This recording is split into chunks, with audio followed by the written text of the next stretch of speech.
कैसी तेरी खुदगर्जी। घर में खाना बनाती हैं, डिलीवर करवा देती हैं, अच्छी मसरूफियत हो जाती है। जिन्हें ये इंतजार होता है कि नवाब साहब का चेक आए तो उनकी फीस ज़्यादा हो सके। अकरम साहब ने ये एप्लीकेशन कब दी आपको? नहीं, ये एप्लीकेशन अकरम साहब ने नहीं दी। कुछ नहीं, सब खैरियत ही है। बेटा, जब तुम बहुत कुछ करते हो ना तो सब कुछ को कुछ नहीं में तब्दील करने के लिए मुझे बहुत कुछ करना पड़ता है। उठते बैठते सोते जागते सिर्फ महक नजर आती रहती है मुझे। पता नहीं मुझे क्या हो गया। Good luck. अजीब सी मुसीबत है, सारी दोस्तें ना आज मजाक उड़ाएंगी मेरा कि निदा अब बाहर में आ गई। कोई मजाक नहीं उड़ाता। मुझे समझ में ही नहीं आ रहा था। आप एक काम करें, आप जल्दी से बाबा को भेजें, वो मुझे लेके जाए यहाँ से। नहीं निदा, तुम्हें हिम्मत करनी होगी। आई एम श्योर उसने तुम्हें नहीं पहचाना होगा। टाइम खत्म हो गया, सब लड़कियां पेपर देते हैं अपने।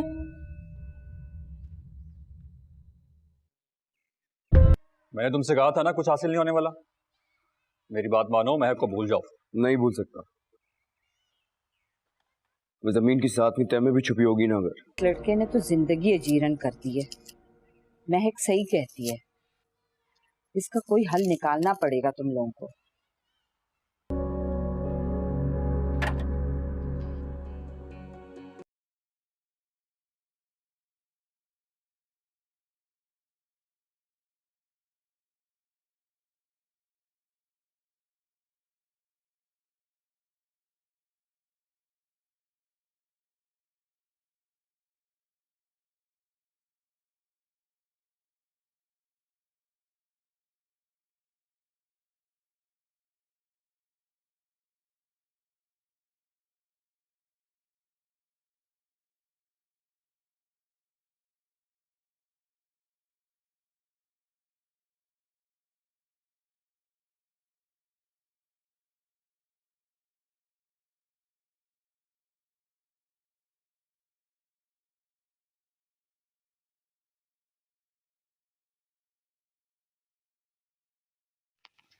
अस्सलामुअलैकुम।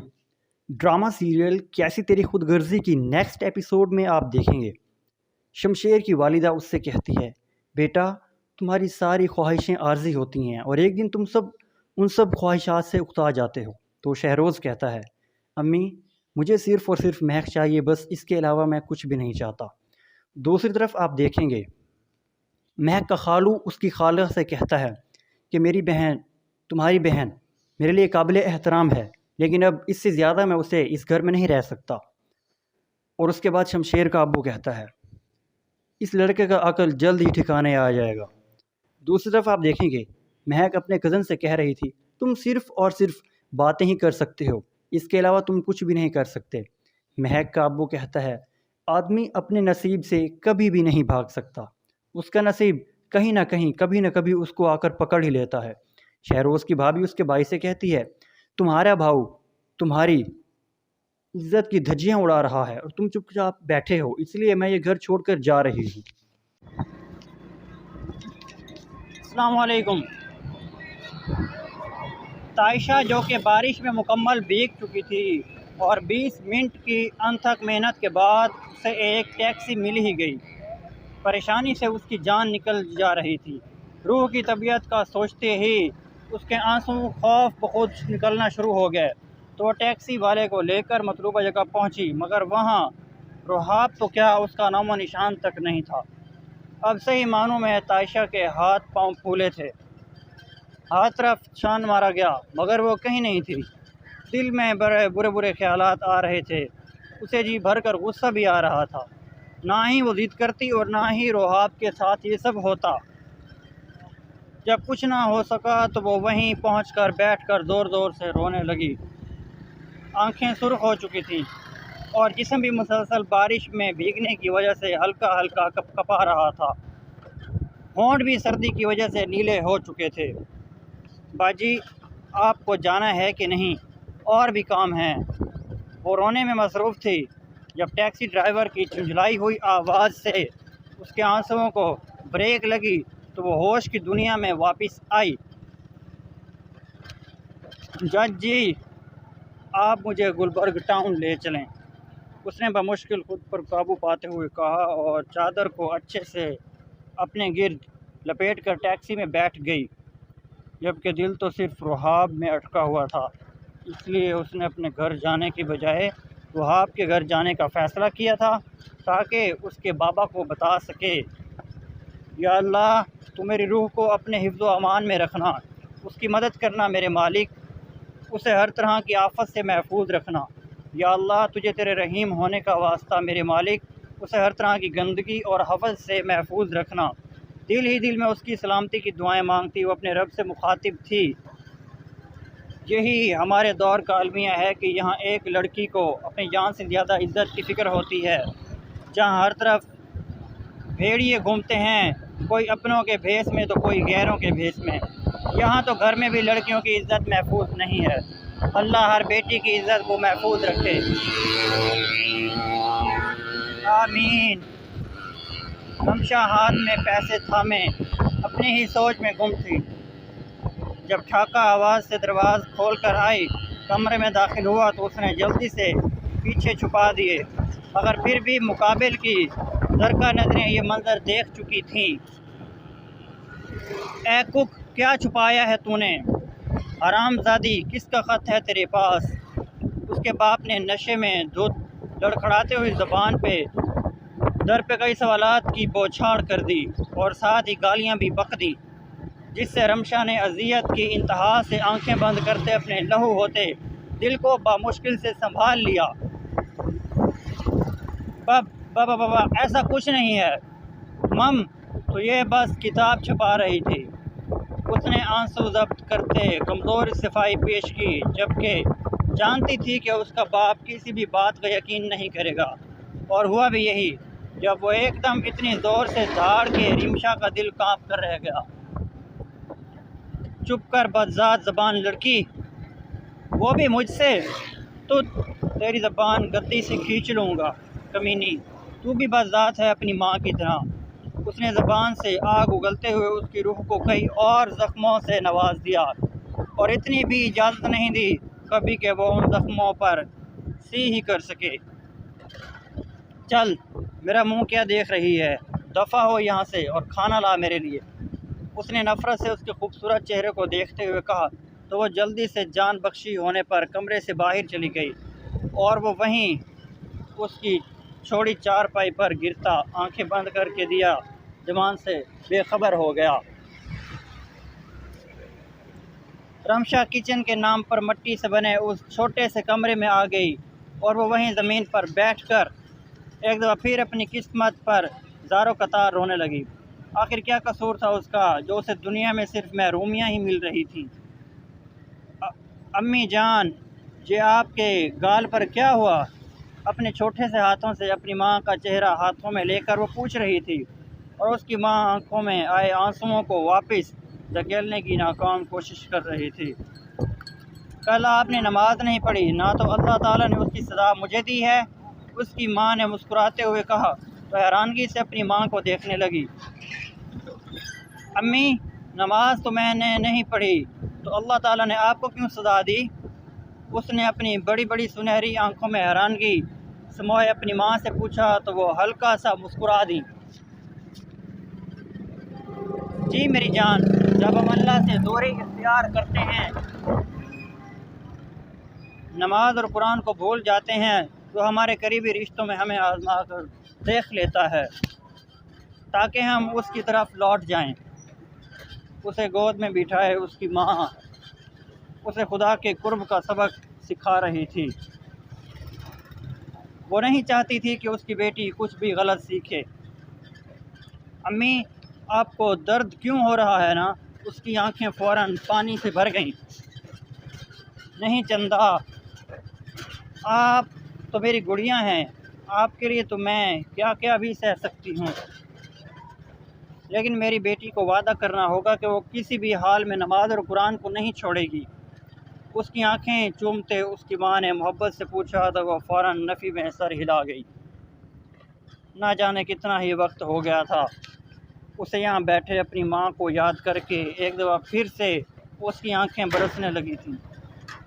मगर वो अपनी माँ से सीखा सबक कभी नहीं भूल सकती थी, इसलिए आंसू साफ करती नवाज के लिए उठ खड़ी हुई। वो बुरी नहीं थी, ना ही वो बुरी बन सकती थी, मगर उसके बाप का रवैया उसे बुरा बनाना चाहता था। उसके अंदर मौजूद मासूमियत को ख़त्म करता था। उसका शक करना उसे अजियत देता था। जब तकलीफ़ हद से ज़्यादा हो जाए तो इंसान खुद ब खुद मनफी सोचों के गिर्द फंस जाता है। तरह तरह के शर उसके अंदर सर उठाने लगते हैं, और यही रमशा के साथ हो रहा था, जिसकी वजह से वो अपनी जान से अजीज़ दोस्त से भी हसद करने लगी थी। DSP Talal speaking. गाड़ी स्टार्ट करते उसने रोड पर डाली और मोबाइल से आरती मुसलसल कॉल को ओके करते मोबाइल कान से लगाया और अपने मखसूस लहजे में बात का आगाज़ किया। दूसरी जानिब से ना जाने क्या कहा गया था कि उसका माथा पुल में शकन हुआ था। हाँ, इस केस को मैं खुद हैंडल करूँगा। जी, आई की टेंशन तुम मत लो। Thanks for the information. कहते उसने कॉल डिस्कनेक्ट की और मोबाइल सामने रखकर गाड़ी ड्राइवर करने लगा, मगर उसे कुछ तो महसूस हो रहा था। गाड़ी में कोई गैर मामूली तब्दीली ज़रूर थी, मगर क्या? उसका दिमाग सेकंड के आखिरी हिस्से में अलर्ट हुआ था। उसने जल्दी से रिवॉल्वर निकाला और गाड़ी एक तरफ लगाते गन लोड की। उसे पक्का यकीन था कि गाड़ी में ज़रूर कोई और भी है, मगर कौन? शायद कोई मुजरिम या फिर दुश्मन। उसके दिमाग ने अपने खदशात ज़ाहिर किए तो उसने फ़ौरन सीट पीछे करते उसने गुम सीट के नीचे लपेटे वजूद पर तान दी, मगर सामने मौजूद हस्ती को देखकर तो तलाल का दिमाग सही मानों में घूम गया था। तुम क्या कर रही हो यहाँ पर? बाहर निकलो। वही कैफ़े वाली लड़की आंखें सख्ती से बंद किए छुपने की कोशिश कर रही थी, बिल्कुल ऐसे ही जैसे बिल्ली को देखकर कबूतर आंखें बंद कर लेता है। बिल्कुल ऐसे ही कि एक फूल को तलाल के चेहरे पर भी मुस्कुराहट फैल गई, जिससे वह फ़ौरन छुपा गया। कुछ देर खामोशी महसूस करते उसने चोरी चोरी एक आंख खोली तो सामने तलाल को घूरते पाकर फ़ौरन से दोबारा आंखें बंद कर लीं, जैसे उसने कुछ देखा ही ना हो। आंखें खोलो फ़ौरन, वरना भी गोली मार दूँगा। तलाल ने गुस्से से कह दिया तो फिर गन उस पर तानी तो डरते हुए फ़ौरन आंखें पूरी की पूरी खोल गई। उठो और बैठो। एक और हुक्म सुनाया गया, जिसे वो फ़ौरन मान गई और फिर अपनी फटी हुई चादर को ज़ोर से पकड़ लिया। कौन हो तुम और यहाँ क्या कर रही हो? कड़े जितनों से पूछता उसकी जान निकाल रहा था। मैं लड़की हूँ। आंखें थोड़ी सी ऊपर उठाकर बमुश्किल जवाब दिया गया तो तलाल का दिल किया उसकी समझदारी पर अश अश कर उठे। किधर वो तो मुझे भी नज़र आ रहा है, उसने गुस्से से कहा तो अब की बार मुकाबिल के चेहरे पर भी नागवारी साफ झलक रही थी। इतने सवाल पूछ रहा, अगर मजबूरी ना होती तो अब तक उसका सर फाड़ चुकी वही कमीना कहीं का। नागवारी साफ झलक, दिल ही दिल में सोचने वो खामोशी से बैठी उसे देख रही थी। मुझे नहीं पता था ये तुम्हारी गाड़ी है।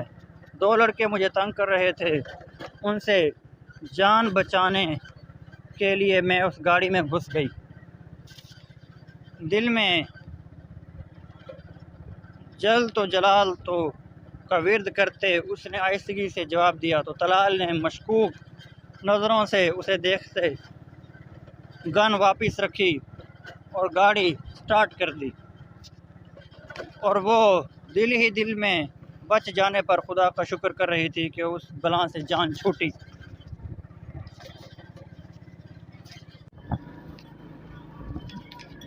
अस्सलाम वालेकुम। तायशा जो कि बारिश में मुकम्मल भीग चुकी थी और 20 मिनट की अनथक मेहनत के बाद उसे एक टैक्सी मिल ही गई। परेशानी से उसकी जान निकल जा रही थी। रूह की तबीयत का सोचते ही उसके आंसू खौफ बखुद निकलना शुरू हो गए तो टैक्सी वाले को लेकर मतलूबा जगह पहुंची, मगर वहां रुहाब तो क्या उसका नामो निशान तक नहीं था। अब सही मानों में तायशा के हाथ पांव फूले थे। हर तरफ छान मारा गया मगर वो कहीं नहीं थी। दिल में बड़े बुरे बुरे ख्यालात आ रहे थे। उसे जी भर कर गुस्सा भी आ रहा था। ना ही वो जिद करती और ना ही रोहाब के साथ ये सब होता। जब कुछ ना हो सका तो वो वहीं पहुंचकर बैठकर ज़ोर ज़ोर से रोने लगी। आंखें सुर्ख हो चुकी थीं और जिस्म भी मुसलसल बारिश में भीगने की वजह से हल्का हल्का कपकपा रहा था। होंठ भी सर्दी की वजह से नीले हो चुके थे। बाजी, आपको जाना है कि नहीं? और भी काम है। वो रोने में मसरूफ़ थी जब टैक्सी ड्राइवर की झुंझलाई हुई आवाज़ से उसके आंसुओं को ब्रेक लगी तो वो होश की दुनिया में वापस आई।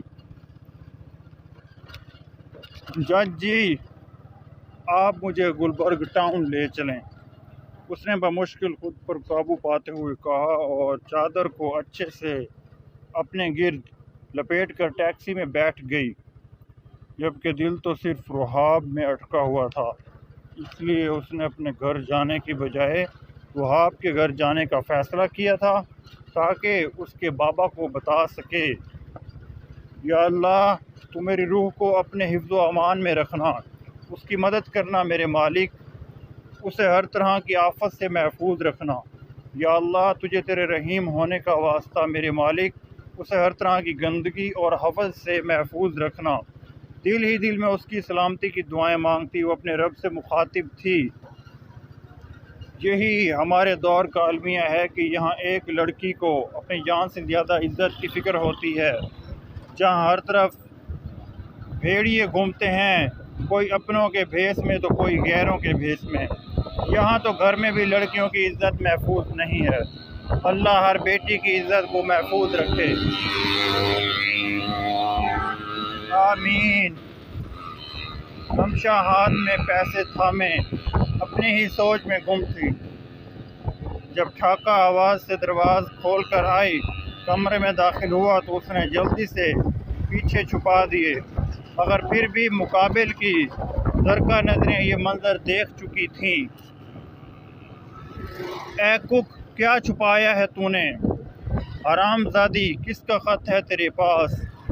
उसके बाप ने नशे में दूध लड़खड़ाते हुए ज़बान पे दर पे कई सवालात की बौछार कर दी और साथ ही गालियां भी बक दी, जिससे रमशा ने अजियत की इंतहा से आंखें बंद करते अपने लहू होते दिल को बामुश्किल से संभाल लिया। बाबा, ऐसा कुछ नहीं है मम, तो ये बस किताब छपा रही थी। उसने आंसू जब्त करते कमज़ोर सफाई पेश की, जबकि जानती थी कि उसका बाप किसी भी बात का यकीन नहीं करेगा। और हुआ भी यही। जब वो एकदम इतनी ज़ोर से झाड़ के रिमशा का दिल कांप कर रह गया। चुप कर बदजात ज़बान लड़की, वो भी मुझसे? तो तेरी ज़बान गद्दी से खींच लूँगा कमीनी, तू भी बदजात है अपनी माँ की तरह। उसने ज़बान से आग उगलते हुए उसकी रूह को कई और ज़ख्मों से नवाज दिया और इतनी भी इजाज़त नहीं दी कभी कि वो उन ज़ख्मों पर सी ही कर सके। चल, मेरा मुंह क्या देख रही है?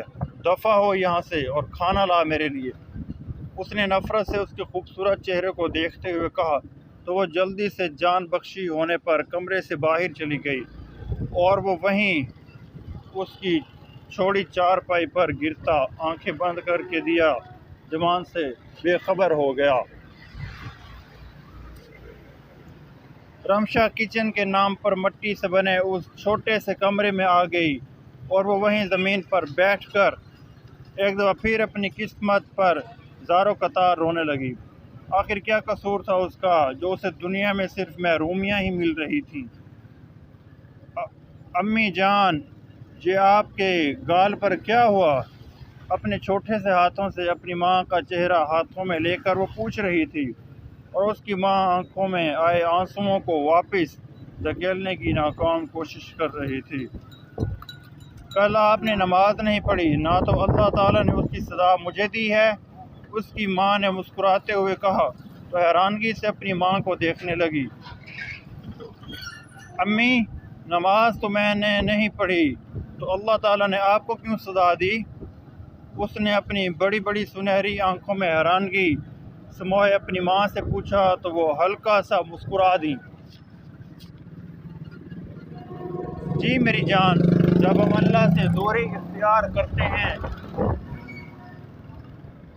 नमाज और कुरान को भूल जाते हैं, तो हमारे करीबी रिश्तों में हमें आजमा कर देख लेता है ताकि हम उसकी तरफ लौट जाएं। उसे गोद में बिठाए उसकी माँ उसे खुदा के कुर्ब का सबक सिखा रही थी। वो नहीं चाहती थी कि उसकी बेटी कुछ भी गलत सीखे। अम्मी, आपको दर्द क्यों हो रहा है ना? उसकी आंखें फौरन पानी से भर गईं। नहीं चंदा, आप तो मेरी गुड़िया हैं, आपके लिए तो मैं क्या क्या भी सह सकती हूँ, लेकिन मेरी बेटी को वादा करना होगा कि वो किसी भी हाल में नमाज और कुरान को नहीं छोड़ेगी। उसकी आंखें चूमते उसकी माँ ने मोहब्बत से पूछा तो वो फौरन नफ़ी में सर हिला गई। ना जाने कितना ही वक्त हो गया था उसे यहाँ बैठे अपनी माँ को याद करके एक दफ़ा फिर से उसकी आंखें बरसने लगी थीं, मगर वो अपनी माँ से सीखा सबक कभी नहीं भूल सकती थी, इसलिए आंसू साफ करती नमाज के लिए उठ खड़ी हुई। वो बुरी नहीं थी, ना ही वो बुरी बन सकती थी, मगर उसके बाप का रवैया उसे बुरा बनाना चाहता था, उसके अंदर मौजूद मासूमियत को ख़त्म करता था। उसका शक करना उसे अजियत देता था। जब तकलीफ़ हद से ज़्यादा हो जाए तो इंसान खुद ब खुद मनफी सोचों के गिर्द फंस जाता है। तरह तरह के शर उसके अंदर सर उठाने लगते हैं और यही रमशा के साथ हो रहा था, जिसकी वजह से वो अपनी जान से अजीज़ दोस्त से भी हसद करने लगी थी। DSP Talal speaking. गाड़ी स्टार्ट करते उसने रोड पर डाली और मोबाइल से आती मुसलसल कॉल को ओके करते मोबाइल कान से लगाया और अपने मखसूस लहजे में बात का आगाज़ किया। दूसरी जानिब से ना जाने क्या कहा गया था कि उसका माथा पुल में शकन हुआ था। हाँ, इस केस को मैं खुद हैंडल करूँगा। जी आई की टेंशन तुम मत लो। Thanks for the information. कहते उसने कॉल डिस्कनेक्ट की और मोबाइल सामने रखकर गाड़ी ड्राइवर करने लगा, मगर उसे कुछ तो महसूस हो रहा था। गाड़ी में कोई गैर मामूली तब्दीली ज़रूर थी, मगर क्या? उसका दिमाग सेकंड के आखिरी हिस्से में अलर्ट हुआ था। उसने जल्दी से रिवॉल्वर निकाला और गाड़ी एक तरफ लगाते गन लोड की। उसे पक्का यकीन था कि गाड़ी में ज़रूर कोई और भी है, मगर कौन? शायद कोई मुजरिम या फिर दुश्मन। उसके दिमाग ने अपने खदशात ज़ाहिर किए तो उसने फ़ौरन सीट पीछे करते उसने गुम सीट के नीचे लपेटे वजूद पर तान दी, मगर सामने मौजूद हस्ती को देखकर तो तलाल का दिमाग सही मानों में घूम गया था। तुम क्या कर रही हो यहाँ पर? बाहर निकलो। वही कैफे वाली लड़की आंखें सख्ती से बंद किए छुपने की कोशिश कर रही थी, बिल्कुल ऐसे ही जैसे बिल्ली को देखकर कबूतर आंखें बंद कर लेता है। बिल्कुल ऐसे ही कि एक फूल को तलाल के चेहरे पर भी मुस्कुराहट फैल गई, जिसे वह फौरन छुपा गया। कुछ देर खामोशी महसूस करते उसने चोरी चोरी एक आंख खोली तो सामने तलाल को घूरते पाकर फौरन से दोबारा आंखें बंद कर लीं, जैसे उसने कुछ देखा ही ना हो। आंखें खोलो फ़ौरन, वरना भी गोली मार दूंगा। तलाल ने गुस्से से कह दिया कि फिर गन उस पर तानी तो वो डरते हुए फ़ौरन आंखें पूरी की पूरी खोल गई। उठो और बैठो। एक और हुक्म सुनाया गया, जिसे वो फ़ौरन मान गई और फिर अपनी फटी हुई चादर को ज़ोर से पकड़ लिया। कौन हो तुम और यहाँ क्या कर रही हो? कड़े जितनों से पूछता उसकी जान निकाल रहा था। मैं लड़की हूँ। आंखें थोड़ी सी ऊपर उठाकर बमुश्किल जवाब दिया गया तो तलाल का दिल किया उसकी समझदारी पर अश कर उठे। इधर वो तो मुझे भी नजर आ रहा है। उसने गुस्से से कहा तो अब की बार मुकाबिल के चेहरे पर भी नागवारी साफ झलक रही थी। इतने सवाल पूछ रहा, अगर मजबूरी ना होती तो अब तक उसका सर फाड़ चुकी हुई कमीना कहीं का। नागवारी साफ झलक, दिल ही दिल में सोचने वो खामोशी से बैठी उसे देख रही थी। मुझे नहीं पता था ये तुम्हारी गाड़ी है। 2 लड़के मुझे तंग कर रहे थे, उनसे जान बचाने के लिए मैं उस गाड़ी में घुस गई। दिल में जल तो जलाल तो का विर्द करते उसने आहिस्तगी से जवाब दिया तो तलाल ने मशकूक नज़रों से उसे देखते गन। अस्सलाम वालेकुम। ताइशा जो कि बारिश में मुकम्मल भीग चुकी थी और 20 मिनट की अनथक मेहनत के बाद उसे एक टैक्सी मिल ही गई। परेशानी से उसकी जान निकल जा रही थी। रूह की तबीयत का सोचते ही उसके आंसू खौफ बखुद निकलना शुरू हो गए तो वह टैक्सी वाले को लेकर मतलूबा जगह पहुंची, मगर वहां रुहाब तो क्या उसका नामो निशान तक नहीं था। अब सही मानों में ताइशा के हाथ पांव फूले थे। हर तरफ छान मारा गया मगर वो कहीं नहीं थी। दिल में बड़े बुरे बुरे ख्यालात आ रहे थे। उसे जी भर कर गुस्सा भी आ रहा था। ना ही वो जिद करती और ना ही रुहाब के साथ ये सब होता। जब कुछ ना हो सका तो वो वहीं पहुंचकर बैठकर ज़ोर ज़ोर से रोने लगी। आंखें सुर्ख हो चुकी थीं और जिस्म भी मुसलसल बारिश में भीगने की वजह से हल्का हल्का कपकपा रहा था। होंठ भी सर्दी की वजह से नीले हो चुके थे। बाजी, आपको जाना है कि नहीं? और भी काम है। वो रोने में मसरूफ़ थी जब टैक्सी ड्राइवर की झुंझलाई हुई आवाज़ से उसके आंसुओं को ब्रेक लगी तो वो होश की दुनिया में वापस आई। जज जी, आप मुझे गुलबर्ग टाउन ले चलें, उसने बमुश्किल खुद पर काबू पाते हुए कहा और चादर को अच्छे से अपने गिर्द लपेट कर टैक्सी में बैठ गई। जबकि दिल तो सिर्फ रुहाब में अटका हुआ था, इसलिए उसने अपने घर जाने की बजाय रुहाब के घर जाने का फ़ैसला किया था ताकि उसके बाबा को बता सके, या अल्लाह तू मेरी रूह को अपने हिफ्ज़ व अमान में रखना, उसकी मदद करना मेरे मालिक, उसे हर तरह की आफत से महफूज रखना।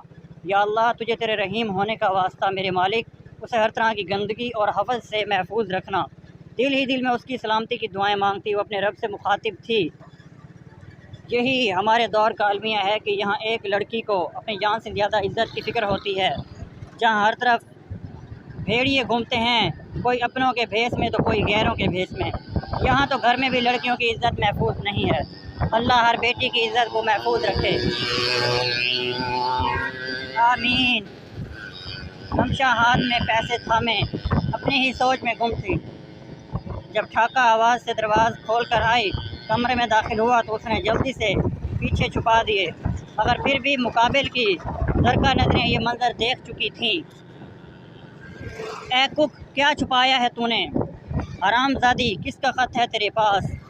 उसके बाप ने नशे में धुत लड़खड़ाते हुई ज़बान पे दर पे कई सवालात की बौछार कर दी और साथ ही गालियाँ भी बक दी, जिससे रमशा ने अजियत की इंतहा से आंखें बंद करते अपने लहू होते दिल को बामुश्किल से संभाल लिया।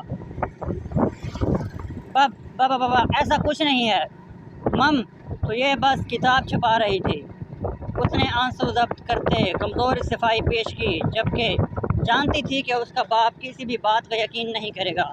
और हुआ भी यही, जब वो एकदम इतनी ज़ोर से धाड़ के रिमशा का दिल कांप कर रह गया। चुप कर बदजात ज़बान लड़की, वो भी मुझसे? तो तेरी ज़बान गद्दी से खींच लूँगा कमीनी, तू भी बदजात है अपनी माँ की तरह।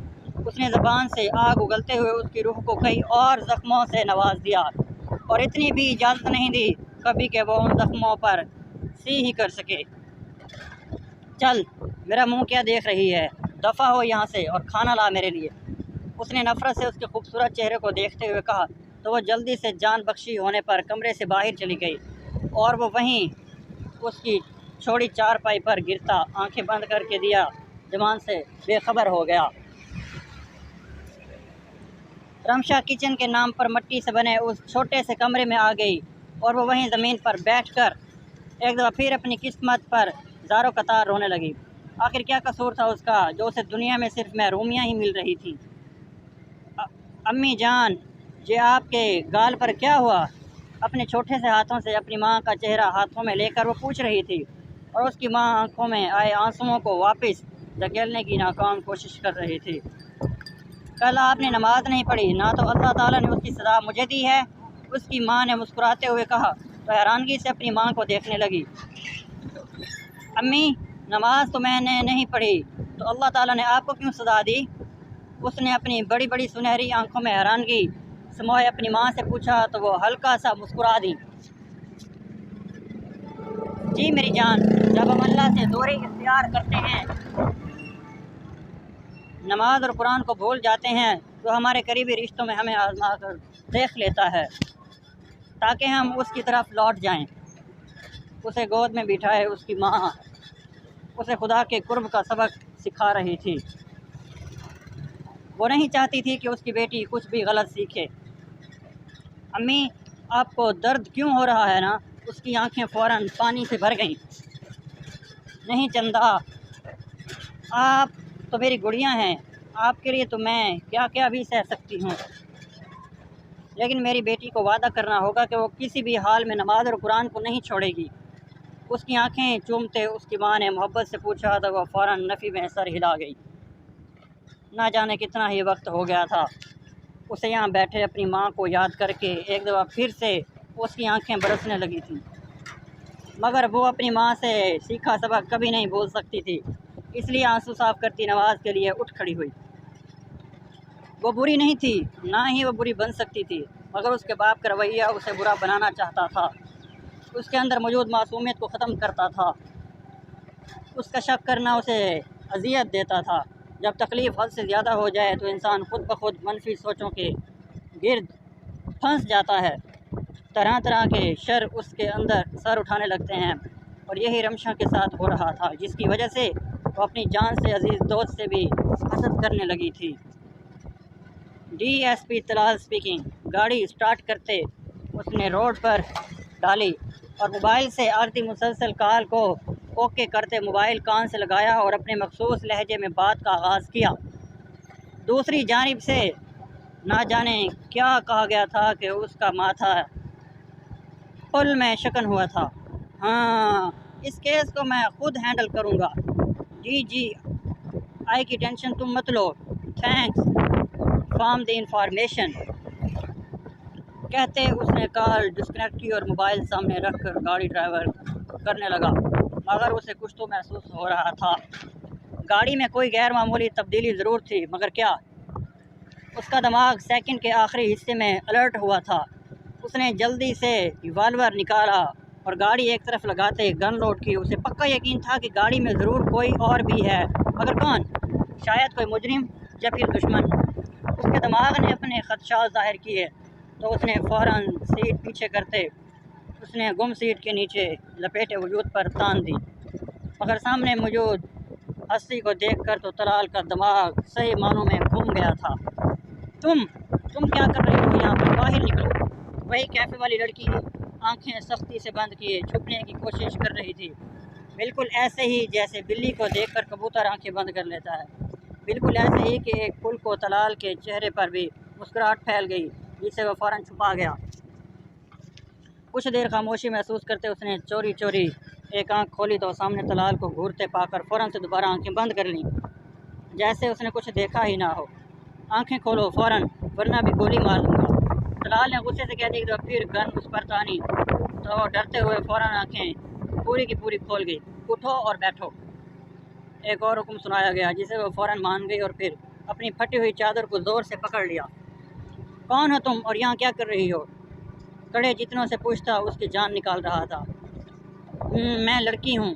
आंखें थोड़ी सी ऊपर उठाकर बमुश्किल जवाब दिया गया तो तलाल का दिल किया उसकी समझदारी पर अश कर उठे।